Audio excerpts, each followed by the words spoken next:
बिस्मिल्लाहिर्रहमानिर्रहीम अल्हम्दुलिल्लाहि रब्बिल आलमीन वस्सलातु वस्सलामु अला सय्यिदिल मुरसलीन नबिय्यिना मुहम्मद व अला आलिहि व सहबिहि व मन तबिअहुम बि इहसानिन इला यौमिद्दीन अम्मा बाद। क़ाल अल्लाहु तआला फ़िल क़ुरआनिल करीम वलाकिन्नल्लाह युज़क्की मन यशा। आदरणीय दर्शक वृन्द, प्रिय दाजुभाइ तथा दिदी बहिनीहरू, अस्सलामु अलैकुम वरहमतुल्लाहि वबरकातुह। आज पनि म तपाईँ बीच जुन विषय लिएर उपस्थित भएको छु त्यो विषय हो कि ज़कातको आदेश सम्बन्धित शरई कोर्स। ज़कातको आदेश, ज़कातको बारेमा जति पनि कुराहरू इन्शाअल्लाह संक्षिप्तमा एक एक गरी कर्मश तपाईँ बीच प्रस्तुत गर्नेछु। आजको यस अङ्कमा पहिलो अङ्कमा शीर्षक हो अथवा बोलीको विषय हो कि ज़कातको शाब्दिक र परिभाषिक अर्थ। ज़कातको शाब्दिक र परिभाषिक अर्थ। ज़कात यो अरबिक शब्द हो र वास्तविकमा ज़कात शब्दको अर्थ हुन्छ पवित्रता, वृद्धि, उन्नति र यसै गरी कसैको तारिफ र सराहना गर्नमा पनि यस शब्दको प्रयोग गरिन्छ शाब्दिक रूपले। र यी सबै अर्थहरूमा यस शब्दको प्रयोग कुरानमा आएको छ र यसै गरी ज़कात कुरानमा पनि आएको छ, हदिसमा पनि। सबै यस्ता शब्दहरू वृद्धि, चोखो पार्नु, कसैको सराहना र तारिफ गर्नु र यसै गरी चाहिँ पवित्र पार्नु, पवित्रता, यी सबै अर्थहरू यो शब्दको यस अर्थमा प्रयोग चाहिँ कुरान र हदिसमा आएको छ। र ज़कात यो वचन हो र यसको बहुवचन ज़कावात भनेर आउँछ अरबिक शब्दमा, ज़कात र ज़कावात। र यसै गरी ज़कात सलाह अर्थात् शुद्ध पार्नु, सुधार्नुको अर्थमा पनि प्रयोग गरिन्छ र यसको प्रयोग कुरानमा पनि आएको छ। जस्तो कि अल्लाहले भन्नुभएको छ कुरानमा, वलाकिन्नल्लाह युज़क्की मन यशा, कि अल्लाह चाहिँ जसलाई शुद्ध पार्न चाहन्छन्, चोखो पार्न चाहन्छन्, शुद्ध पार्दिन्छन् भन्नाले यहाँ चाहिँ त्यसको ज़कातको शाब्दिक अर्थ अनुसार कुरानमा यस आयतमा चाहिँ शुद्धताको अर्थमा प्रयोग भएको छ। र शुद्ध भनेको पवित्र, शुद्ध, चोखो पार्नु, यो चाहिँ ज़कातले गर्दा, ज़कात भन्नाले शुद्ध पार्नु, धन सम्पत्तिलाई पवित्र पार्नु। यसै गरी ज़कातुल फित्र भनेर आउँछ भन्नाले शारीरिक, आफ्नो शारीरिक रूपहरू, शरीरलाई पवित्र र चोखो पार्नु। र यस प्रकार यस अर्थहरूको अनुसार कुरान र हदिसमा अथवा इस्लाममा ज़कात तीन प्रकारका छन्। ज़कातुल नफ्स, ज़कातुल बदन जुन ज़कातुल फित्रले हुन्छ, र यसै गरी ज़कातुल माल, धन र सम्पत्तिको ज़कात र धन सम्पत्तिलाई चोखो पार्नु र शुद्ध पार्नु। ज़कातुल नफ्स भन्नाले हृदयलाई चोखो पार्नु, शुद्ध पार्नुको अर्थमा अल्लाहले कुरानमा भन्नुभएको छ कि व नफ्सिन व मा सव्वाहा फअल्हमहा फुजूरहा व तक़वाहा क़द अफ़लह मन ज़क्काहा, क़द अफ़लह मन ज़क्काहा, कि अल्लाहले भन्नुभएको छ कि कसम छ इन्द्रियहरूको र तिनलाई जसले ठीक ठाक पार्यो, फेरि अल्लाहले भन्नुभयो फअल्हमहा फुजूरहा व तक़वाहा, कि फेरि ठिकठाक पारेर, हृदयलाई इन्द्रियलाई ठिकठाक पारेर त्यस जातको कसम कि जसले फेरि समझ पनि दियो अनि उसलाई व्यभिचार र यसै गरी त्यसबाट बाँचेर चाहिँ अलग रहनुको समझ पनि दियो अल्लाहले।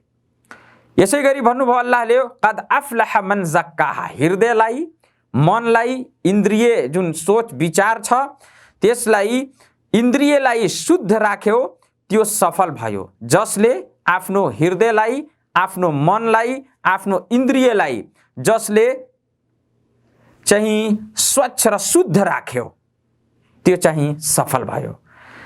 भन्नाले मनलाई चोखो पार्नु, कुन कुराबाट? मनको शुद्धता केले हुनुपर्छ? शिर्कबाट अर्थात् अनेकेश्वरवादी धारणाबाट, यसै गरी नास्तिकताको धारणाबाट, यसै गरी कपटीचारीको धारणा र दुराचार चरित्रहरू जुन हुन्छन्, दुराचारबाट, पाप र गुनाहरुबाट मनलाई जसले चोखो पार्यो, शुद्ध पार्यो, यी कार्यहरूबाट त्यो चाहिँ सफल भयो भनेर अल्लाहले भन्नुभएको छ। भन्नाले जकातुल नफ्स पनि भनिन्छ। जकातुल बदन अर्थात् जुन चाहिँ जकातुल फित्रले पूर्ण हुन्छ, जुन रमजान पवित्र महिना सिद्धिएपछि ईदको नमाज पढ्नुभन्दा अघि हरेक व्यक्तिको तर्फबाट 2.5 किलो जति खाने अनाजहरू मध्ये निकालेर गरिबहरूमा दान गर्नुपर्ने जुन जसलाई जकातुल फित्र भनिन्छ, यसलाई भनिन्छ जकातुल फित्र। भन्नाले शारीरिक रूपले बसेको व्रत, रमजान महिनाको अनिवार्य व्रत बसेको अवस्थामा भएको कमी त्रुटिबाट चोखो पार्नु आफ्नो यस कर्मलाई, आफ्नो शरीरहरूलाई। र यसै गरी तेस्रो जुन प्रकार हो जकातको, यो हो जकातुल माल, धन सम्पत्तिहरूको जकात निकाल्नु। र यो चाहिँ महत्त्वपूर्ण कुरो हो। जकात यो जुन छ, माल र सम्पत्तिबाट जकात निकाल्नु पर्ने अनिवार्य दान जुन छ, यो चाहिँ इस्लामका 5 वटै आधारहरू मध्ये एक आधार हो, महत्त्वपूर्ण आधार हो। र यो चाहिँ नमाजको साथी पनि हो। जहाँ पनि अल्लाहले कुरानमा भन्नुभएको छ, विशेष ठाउँहरूमा अर्थात् प्राय ठाउँहरूमा अल्लाहले नमाजको आदेश दिने साथै जकातको पनि आदेश दिनुभएको छ। व अकीमुस सलाह व आतुज जका, नमाज कायम गर, नमाज कायम गर्ने गर अथवा नमाज पढ्दै गर, व आतुज जका र जकात पनि दिने गर। अनिवार्य रूपले दान यो जकात हो। र जकातले गर्दा यो जकात जुन माल र धन सम्पत्तिबाट जकात निकालिन्छ, यो धन र सम्पत्तिलाई पवित्र पार्ने र चोखो पार्ने भन्ने चाहिँ चोखो पार्नु, वास्तविकमा शुद्ध पार्नु हो। र यसले गर्दा धन सम्पत्तिमा र यसै गरी जान माल तन धन सबै कुराहरूमा उन्नति र बरकत हुन्छ।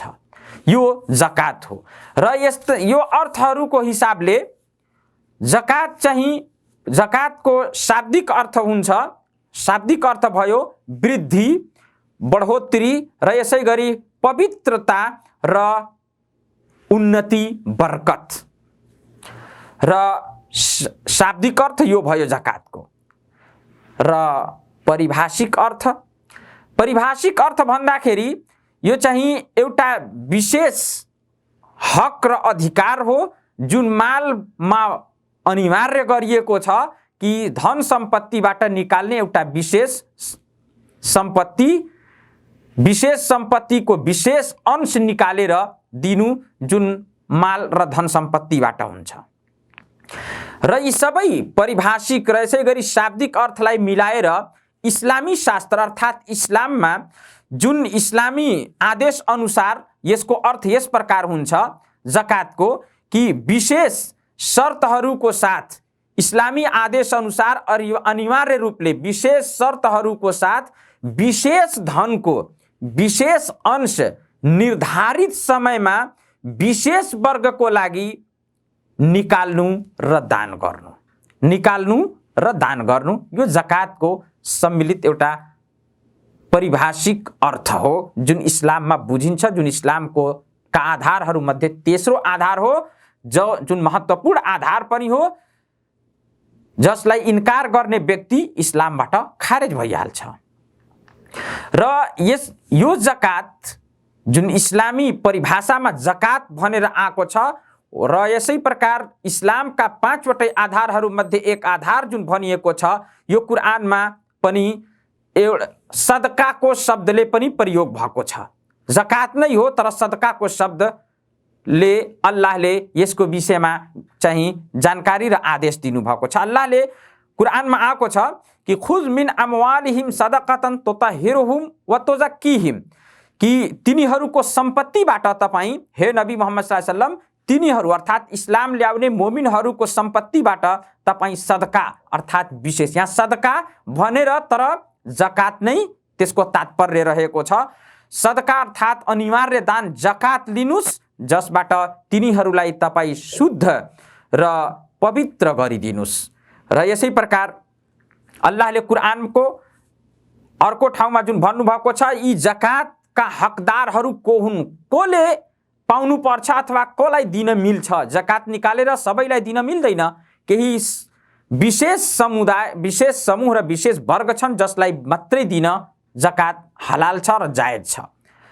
त्यसैको विषयमा अल्लाहले भन्नुभएको छ कि इन्नमा सदकातु लिल फुकरा वल मसाकिन वल आमिलिन अलैहा वल मुअल्लफति कुलूबुहुम व फिर रिकाब वल गारिमिन व फी सबिलिल्लाहि व इब्निस सबिल, कि अल्लाहले भन्नुभएको छ कि इन्नमा सदकातु लिल फुकरा, कि विशेष किसिमको दान यो चाहिँ गरिबहरू निमुखाहरूको लागि र यसै गरी यस कामका लागि जकातको धन सम्पत्तिको हेरचाह रेखदेखको लागि नियुक्त गरिएका व्यक्तिहरूको लागि र यसै गरी वल मुअल्लफति कुलूबुहुम, र उनीहरूको लागि जायज छ जसको हृदयलाई आकृष्ट गर्नुहोस्, भन्नाले जौन इस्लामतिर जसको प्रवृत्ति छ, इस्लाममा आउन चाहन्छ तर केही बाध्यताको कारण त्यो इस्लाममा आउन सक्दैन, त त्यसको उद्धारको लागि जकातबाट दिएर इस्लाममा ल्याउनको उद्देश्यले दिन सकिन्छ। यसै गरी व फिर रिकाब, अल्लाहले भन्नुभएको छ कि यिनीहरूको लागि पनि यो जकात, यहाँ सदकात भन्नुभएको छ तर यो जकात नै हो यसको तात्पर्य, जुन इस्लाममा अनिवार्य छ, अनिवार्य दान छ। अल्लाहले भन्नुभयो व फिर रिकाब, र यसै गरी दासहरूलाई उनीहरूको दास परिस्थितिबाट मुक्त गराउनमा चाहिँ यसको प्रयोग गर्न र यसलाई दिन जायज छ। वल गारिमिन, यसै गरी ऋणीहरूको ऋण चुक्ता गर्नको लागि, ऋण तिर्नको लागि दिन सकिन्छ। वफी सबिलिल्लाह, र अल्लाहको बाटोमा जिहाद अर्थात् युद्ध गर्नहरूको सहयोग गर्नको लागि। वब्नि सबिल, यसै गरी यात्रीहरू जुन यात्रामा आफ्नो घरबार छोडेर यात्रामा छ तर केही समस्याले गर्दा त्यो पीडित भएको छ भने त्यसलाई पनि दिन जकातबाट सकिन्छ। यी भन्नाले यहाँ पनि सदका भनेर जकात नै हो तर सदका त्यसको नाम दिइएको छ कुरानमा। जकात जुन इस्लामका आधारहरू मध्ये एउटा आधार हो, शरई जकात जुन हो त्यसको सदका भनेर पनि अल्लाहले त्यसको विषयमा आदेश दिनुभएको छ। इब्न अब्बास रज़ियल्लाहु ताला अन्हुमा को वर्णन छ कि अल्लाहको रसूल सल्लल्लाहु अलैहि वसल्लम, जुन वर्णनमा छ कि अल्लाहको रसूल सल्लल्लाहु अलैहि वसल्लमले जब मुआज बिन जबल रज़ियल्लाहु ताला अन्हुलाई यमनतिर चाहिँ पठाउनु भयो त उहाँलाई भन्नु भएको थियो कि फअलिमहुम अन्नल्लाह इफ्तरद अलैहिम सदका, भन्नाले सदका तर यो जकात नै हो। इफ्तरद अनिवार्य गर्नु भएको छ कि जब तिनीहरू अशहदु अल्ला इलाहा इल्लल्लाह अशहदु अन्ना मुहम्मद रसुलुल्लाहको गवाही दिइहालुन्, त्यसपछि सिकाउनु कि 5 समयको नमाज अनिवार्य छ, यदि त्यो पनि स्वीकार गरिहालुन् भने बताउनुस् तिनीहरूलाई कि अल्लाहले तिनीहरूको धन सम्पत्तिमा जकात, सदका यहाँ जकातकै अर्थ हो, जकात अनिवार्य गर्नु भएको छ कि जुन तिनीहरूको धनीहरूबाट लिइन्छ र गरिबहरूमा त्यसलाई वितरण गरिन्छ। यो बुखारी र मुस्लिमको हदिस, बुखारीको हदिस नम्बर 1395, मुस्लिमको हदिस नम्बर 19 रहेको छ। यसै गरी जाबिर र अबू सईद खुदरी रज़ियल्लाहु ताला अन्हुको हदिसमा आएको छ जुन नबी सल्लल्लाहु अलैहि वसल्लमले भन्नुभयो लैसा फीमा दून खम्स अवाकिम मिनल वरक़ सदका, यो हदिस बुखारी र मुस्लिमको हो। बुखारीको हदिस नम्बर 1405 र यसै गरी मुस्लिमको हदिस नम्बर 980 रहेको छ। अल्लाहको नबी सल्लल्लाहु अलैहि वसल्लमले यस हदिसमा पनि जकातलाई सदका भनेर सम्बोधित गर्नुभएको छ, बोध दिन चाहिँ गर्नुभएको छ कि 5 उकिया चाँदी भन्दा कममा जकात छैन, सदका छैन भने जकात अनिवार्य छैन। यस कुराले यो प्रश्न हुन्छ कि सदका भनेको हो कि कुनै कुरा चाहिँ कसैलाई दिनु, दान गर्नु र त्यसबाट अल्लाहको प्रसन्नता चाहनु, अर्थात् निस्वार्थताको साथ दिइने व्यक्तिबाट कुनै प्रकारको लाभ र फाइदा नचाहेर मात्र अल्लाहको प्रसन्नता प्राप्तिको लागि त्यतिकै त्यसको सहयोग गर्नु, दिनुलाई सदका भनिन्छ, आम सदका। र यस प्रकार जकात भनेको एउटा निर्धारित अथवा विशेष सम्पत्तिबाट दिनुपर्छ, विशेष मात्रा अर्थात् विशेष अंश निकालेर दिनुपर्छ, त्यो सम्पत्ति विशेष सीमासम्म पुगेपछि दिनुपर्छ र विशेष समयमा दिनुपर्छ, विशेष वर्गको लागि मात्र यो दिन मिल्छ भन्ने यो चाहिँ यो जकात हो। जकात र सदकामा यति अलिकति फरक छ। सदका भनेको जलाई पनि दिन सकिन्छ यदि सामान्य सदका हो, आम सदका। तर जकात भनेको जुन जकात अनिवार्य छ, धन सम्पत्तिबाट निकालेर दिनुपर्ने, विशेष समयमा विशेष समूहको लागि हुनुपर्छ र विशेष सम्पत्तिको विशेष मात्रा अंश, निर्धारित अंश जुन यति भयो भने यति मात्र निकालेर दिनुपर्छ, यो अनिवार्य हो, यसबाट छुट छैन भने यो भनेको चाहिँ जकात हो वास्तविकमा। र अतिया एउटा भनेको पनि आउँछ, सदका, जकात, अतिया। अतिया भनेको कि मानिस आफ्नो माल र धन सम्पत्तिबाट जलाई पनि चाहोस् देओस् र त्यसबाट त्यसले अल्लाहको प्रसन्नता चाहोस् वा नचाहोस्, अतिया हो। त्यतिकै दिएको छु आफ्नो मित्रता कायम गर्नको लागि, त्यसलाई अतिया भनिन्छ। तर अल्लाहको प्रसन्नता प्राप्तिको लागि यदि दिइरहेको छ भने यसलाई सदका भनिन्छ। तर जकात भनेको कि विशेष समय हुनुपर्छ, विशेष धन सम्पत्तिबाट विशेष समूहको लागि विशेष अंश र मात्रा दिनु अनिवार्य नै हुन्छ, यसलाई जकात भनिन्छ, जुन इस्लामका 5 वटै आधारहरूमध्ये एउटा आधार हो। त साथीहरू, दिदीबहिनीहरू, हामी बुझ्यौँ जकातको परिभाषिक र यसै गरी शाब्दिक अर्थ र सबै मिलाएर इस्लाममा जुन जकात इस्लामको 5 वटा आधारहरूमध्ये एउटा आधार, मूल आधार हो। यो एउटा अनिवार्य हो, तर यसका केही नियमहरू छन्। ती विशेष समय हुनुपर्छ, विशेष सम्पत्तिबाट दिनुपर्छ, विशेष र अंश दिनुपर्छ र विशेष वर्गलाई दिनुपर्छ। यी यस्ता कुराहरू आधार इन्शाअल्लाह अर्का अङ्कहरूमा, यसपछिका अङ्कहरूमा यसको विषयमा अझै बुझौँला। अल्लाहसित प्रार्थना छ अल्लाह हामी सबैलाई साहस देऊन्, हामीलाई पूर्ण रूपले जकातको अर्थ जानेर जकात जस्तो उपासना गर्ने र पूर्ण रूपले अदा गर्ने साहस देऊन्। आमीन। वस्सलामु अलैकुम वरहमतुल्लाहि वबरकातुहू।